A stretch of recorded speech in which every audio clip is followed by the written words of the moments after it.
mengkritik saya malah waduh terlalu memuji saya sampai kopiah saya nggak muat ini tadi. Duh, bahaya ini, bahaya. Tapi luar biasa. Ya, artinya mungkin memang nahnu qasamna bainahum ma'isyatahum fil hayati dunya. Artinya Allah Subhanahu wa taala itu memberi jatah. Seseorang itu memang sesuai porsinya masing-masing. Seseorang itu memiliki jatahnya masing-masing. Jadi si fulan ini jatahnya apa, jatahnya apa. Mungkin Ustadz Solmed ini jatahnya ya di TV, bahkan beliau tadi di sinetron sampai bertemu istri beliau. Sampai kayak gitu. Mungkin kalau jatah saya ya ini menemani panjenengan semua ini garangan-garangan ini tadi. Ya, ya semoga doakan saya terus sehat Ustadz, dan doakan saya ini ya kuat ya, karena ya kadang anak-anak ini nggak begitu menguntungkan. Tapi alhamdulillah. Jadi saya itu kalau capek Ustadz, mungkin kita dari luar kota, luar pulau, luar negeri, kalau capek ya vitamin saya ketika Senin sama Kamis duduk di sini, bahkan awalnya kadang ngantuk-ngantuk. Nah, ini tadi saya capek gitu. Ya nanti ketemu orang-orang ini nggak tahu sehat lagi, vitamin. Padahal kalau dilihat kan kayak racun. Tapi ternyata kalau diajak ngaji itu jadi vitamin mereka itu. Ya padahal kalau dilihat dari lahirnya, dohirnya itu ya kayak racun itu tadi. Luar biasa, masya Allah. Ya. Tapi memang seperti itulah, itu tadi istimewa yang didahulukan Ustadz Solmed itu tadi. Ya seperti bahasa simpel yang sering saya sampaikan kepada panjenengan semua. Artinya kita itu gimana menjadi seseorang itu jangan sampai selalu menunda-nunda. Mungkin sedekah, saya kalau harus punya uang banyak, mungkin tobat, kadang mumpung masih muda, kadang seperti itu. Padahal kata Ibnu Athaillah Sakandari itu ketika seseorang itu menunda-nunda amal solehnya atau menunda-nunda perilaku kebaikannya, berarti di dalam hatinya itu masih ada beberapa kotoran, di dalam jiwanya itu masih memiliki kotoran-kotoran. Nah, ketika kita itu ingin membersihkan kotoran-kotoran tersebut, ya mensegerakan. Ketika ingin tobat ya nggak usah menunggu besok-besok, ingin sedekah ya nggak usah menunggu harus sudah ngumpul banyak. Orang itu kadang kalau nggak punya apa-apa niat baiknya itu banyak, tapi setelah punya ya itu berbeda memang. Itu berat. Makanya saya cerita ke Ustadz Somad, saya itu berusaha setiap Senin dan Kamis itu saya pulang. Karena kalau di luar kan saya mesti pulang itu kalau orang Jawa Timur di Bekasi berkat. Bahkan kadang ya ada yang dikasih uang, kadang ada yang dikasih apa. Tapi kalau saya Senin sama Kamis di sini, ya kadang malah ngeluarin uang saya. Belajar ikhlas itu, dan semua keikhlasan itu pasti berawal dari paksaan. Pasti berawal dari paksaan. Kamu bisa sabar dengan pasanganmu, kamu bisa istiqomah sholat berjamaah, kamu bisa tahajud bangun tengah malam, kamu bisa sholat hajat bangun tengah malam. Ini awalnya pasti dipaksa, dan ketika keterpaksaan yang kita upayakan itu terus kita istiqomahkan, itu akan menjadi keikhlasan yang sempurna. Karena biasa, ya udah, mungkin biasa sedekah biasa jamaah, kalau nggak jamaah gak enak, akhirnya ikhlas. Tapi kalau kita tidak mau memaksa diri kita, ya udah, diri kita ya kayak gitu aja, jadi garangan terus. Tapi yang jelas, kebaikan apapun yang pernah kamu lakukan ini tidak mungkin tidak akan berbuah hasil yang istimewa, sejalan dengan apa yang didahulukan oleh Allah Subhanahu wa taala di dalam surat Al-Isra. In ahsantum li anfusikum, in ahsantum li anfusikum. Bila kalian melakukan kebaikan, maka sejatinya kalian itu melakukan kebaikan untuk dirimu sendiri. Wa in asatum falah. Ketika kamu itu melakukan keburukan, maka sejatinya kamu itu melakukan keburukan untuk dirimu sendiri. Lugus, tapi saya itu kadang berbuat baik terhadap fulan terhadap si A si B, tapi kemudian si A si B itu membalas kita itu dengan keburukan. Loh, kebaikan yang kita upayakan terhadap orang lain ini pasti akan kembali kebaikan ke dalam diri kita, walaupun tidak pasti kembali dari orang yang kita perlakukan baik. Jadi misal saya baik sama Danu, belum tentu yang membalas kebaikan itu pasti Danu, tapi Allah itu pasti akan membalas kebaikan yang kita lakukan itu tadi. Saya baik sama Ustadz Solmed, belum tentu nanti yang balas kebaikan Ustadz Solmed, tapi bisa jadi Allah itu melewatkan jalur yang lain. Ustadz Solmed baik dengan saya, belum tentu yang balas kebaikan Ustadz Solmed ke saya ini tadi pasti saya, belum tentu. Makanya kalau panjenengan itu melakukan kebaikan, sudahlah, In ahsantum li anfusikum. Yakinlah bahwasanya kebaikan yang kamu lakukan itu akan kembali kepada dirimu sendiri. Walaupun tidak dari orang yang kamu perlakukan baik, tapi artinya Allah pasti akan membalasnya. Itu pasti itu. Nah, banyak orang gagal atau kecewa melakukan kebaikan itu karena memiliki ekspektasi. Saya baik dengan si A nanti biar balas baik dengan saya. Akhirnya si A tidak balas kebaikan, patah semangat. Sudah kecewa, kuciwo, wes kecewa. Oh, saya ini padahal sudah tulus, sudah baik loh Gus, tapi dia malah balas dengan keburukan. Ya udah, saya juga balas keburukan. Oh, ini yang salah. Kita dibaiki oleh saya itu pernah Ustaz, ini contoh. Saya itu penting punya prinsip. Selagi ada orang itu menghina saya atau apapun itu, ini ya untuk pembelajaran diri saya sendiri.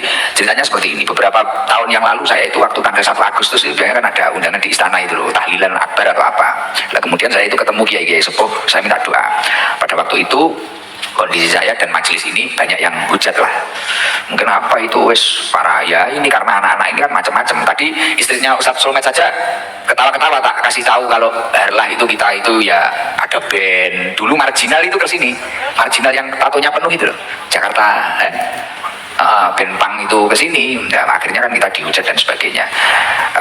Kemudian saya ketemu kiai sepuh di istana itu bilang, ya doakan saya, sudah Gus, nggak usah bingung, penting tujuannya takwa Allah, mengajak orang bertakwa kepada Allah dan mengajak diri kita bertakwa kepada Allah. Kemudian semua yang kita lakukan ini semata-mata mencari ridhonya Allah.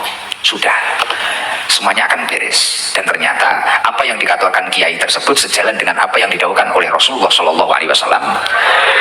Man iltamisa ridho Allahi bisa khotinas kafahumlahu mu'natan nas.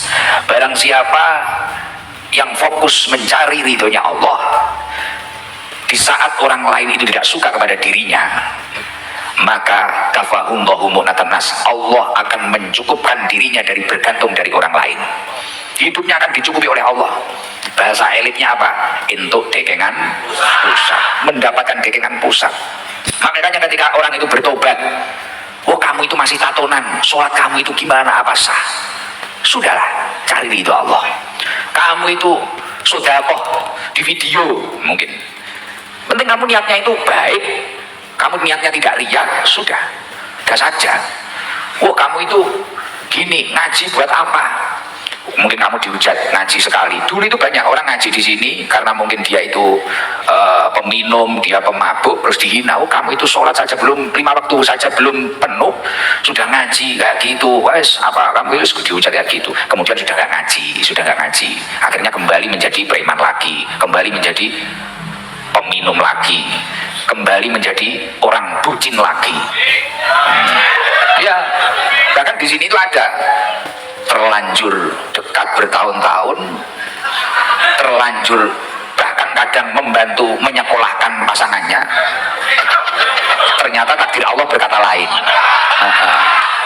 Ternyata bukan jodoh dirinya tapi jodoh tetangganya lah itu.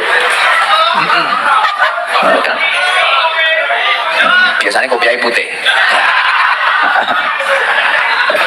Baik, makanya benar yang dikatakan Ustadz tadi, kita itu nggak usah menunggu-nunggu lah. Sudah kok menunggu banyak apa? Gak usah. Man amila amalan kasahullahu ridaahu. Kata Rasulullah, man amila amalan kasahullahu ridaahu. In khairan fa khairan wa in syarran fa syarran. Barang siapa melakukan sesuatu perbuatan, maka Allah pasti akan membalasnya. Man amila amalan kasahullahu ridaahu. Barang siapa melakukan perbuatan, pasti Allah akan membalasnya. In khairan fa khairan. Ketika yang dilakukannya baik, pasti Allah akan membalas baik. Wa in syarran fa syarran. Ketika yang dilakukan buruk, pasti kembalinya juga buruk. Ya, hidup ini tergantung apa yang kamu tanamlah. Itu loh. Ya, tapi Ustaz tadi juga benar, ini mungkin berkah dari pendahulu-pendahulu saya, guru-guru saya, kakek-kakek saya, ya mungkin seperti itu. Mungkin saya sekarang di mana-mana dimuliakan orang itu ya karena tanaman kebaikan pendahulu-pendahulu saya, kakek-kakek saya. Ya makanya ya Allah, ya mungkin nggak sepanjenengan sekarang menanam kebaikan, Bisa jadi nanti yang memetik bukan panjenengan, tapi bisa jadi keturunan panjenengan. Ya siapa tahu dari keturunan panjenengan kemudian menjadi ulama-ulama masa depan, kemudian menjadi presiden-presiden masa depan. Itu bukan suatu hal yang tidak mungkin. Makanya jangan pernah menunda bertobat, menunda berbuat baik, menunda bersedekah, apalagi menunda birrul walidain, menunda berbakti kepada orang tua. Ini adalah salah satu kebodohan. Karena di dunia ini kunci termudah mencari ridhonya Allah itu dengan berbakti kepada orang tua kita, baik yang masih hidup maupun sudah meninggal. Yang masih hidup dengan kita ikuti apa yang beliau kehendaki ataupun apa yang membuat beliau bahagia. Ketika sudah meninggal, ya dengan doa-doa yang kita istiqomahkan, memohonkan ampunan terhadap beliau-beliau. Ya semoga hidup kita itu diridhoi oleh Allah Subhanahu Wa Taala. Tapi saya yakin keistiqomahan sholawat yang panjenengan baca setiap malam Jumat ini pasti tidak akan sia-sia. Panjenengan nanti akan merasakan. Saya itu memiliki prinsip, Ustaz, entah itu jenengan atau siapa, pasti saya itu selalu mengamati ketika ada orang sukses, dia itu pasti memiliki keistiqomahan religius. Siapapun orang sukses itu pasti. Yang suksesnya lama, coba teliti. Misal di desamu ada abah siapa, sukses, entah itu sukses rezekinya, entah itu sukses ilmunya luar biasa, pasti memiliki keistiqomahan religius, pasti. Kayak pondok An-Nur yang Ustadz mau nyantrikan putra Ustadz di situ itu, pondoknya kan besar, 30 hektar. An-Nur Mak 2 Malang, Gusen. Itu Yai Badruddin itu ayahnya Gusen itu kan keistiqomahan religiusnya baca surat Waqiah itu. Baca surat Waqiah. Istiqomah surat Waqiah. Sekarang pondoknya An-Nur 2 itu 30 hektar. Mulai dari secukupnya, kemudian sampai namanya pondok pesantren wisata. Ombo banget 30 hektar. Tuh, yang mau dibuat nyantrikan putranya Ustadz Somad ini punya keistiqomahan, salah satunya yang masyhur itu membaca surat Waqiah. Dan kakek saya ya gitu. Salah satu keistiqomahan religiusnya itu nariyah. Sholawat nariyah itu kakek saya. Ini Ustadz Fuad ini dulu sering direkan, ini Cilacap ya, Cilacap. Dulu sering direkan itu kakek saya nyupiri kakek saya. Nyupiri nganter ke rumah ibu saya ini, nyambangi, nyupiri derek nih, man khodama khutima. Barang siapa yang melayani pasti kelak dia akan dilayani. Lah, Ustadz Fuad ini dulu nyupiri kakek saya, sekarang kemana-mana disupiri. Sekarang setahun itu bisa ke Mekah. Berapa kali Ustadz? 9 bisa ya? 9 bisa ya? 9. Beliau travel kok. Iya, 9 kali sekarang. Dulu padahal waktu mondok ya katanya biasa-biasa saja. Gitu. Tetapi tanamannya mungkin Ustadz Fuad ini, Yai Fuad ini mungkin beliau ikhlas. Ketika nganter Mbak Yai ikhlas. Lah anak-anak sekarang coba disuruh, kalau nggak dikasih uang mana mau berangkat. Iya, disuruh orang tuanya juga gelem. Tapi nek sing nyuruh yange ngono ya. Ombak gede tak serberangi. Gunung jeblok dijelungupi. Ya itu. Ya karena kena faktor penyakit tolol itu tadi. Ya gitu. Ya Ibu Ad ini cerita sendiri dulu. Sekarang 9 kali biasa. Beliau umroh, haji hampir setiap tahun Ustadz Fuad ini, ya Ibu Ad ini. Dulu nyantri supir biasa. Tapi ikhlas. Nek koyo Yadi supir buka yo mbo. Yadi kayak mbo karek ikhlas apa ora ngono lho gitu. Ya jadi kayak gitu. Terus Yai Ali Azhari yang sekarang wakil Yayasan Unisma, yang sampai pernah ngaji di mana, Jerman, Inggris, London, alumninya kakek saya. Dulu waktu mondok katanya juga nggak punya apa-apa, cuma pernah keberkahan, pernah dikasih sama Mbak Yibet, Mbak Zubair Abdul Ghafur itu pernah dikasih pisang bekasnya beliau. Dan sekarang misal saya makan, kamu tak kasih bekas, muntah-muntah kan. Pernah dikasih pisang bekasnya Mbak Yibet, suruh makan, dipangan.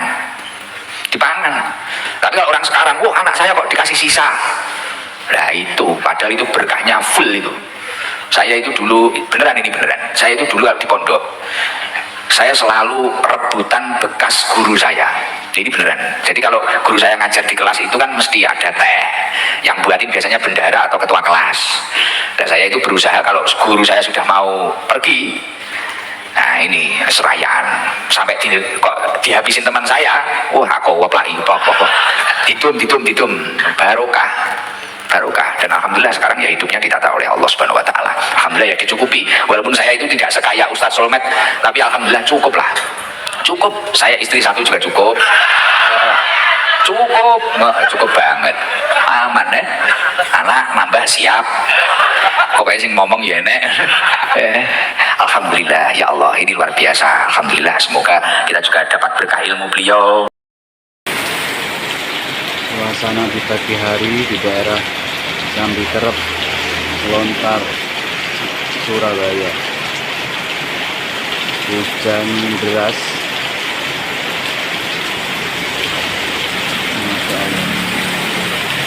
Di pagi-pagi wayai berangkat sekolah, wayai berangkat kerja gitu. Alhamdulillah malah turun hujan, ya Allah.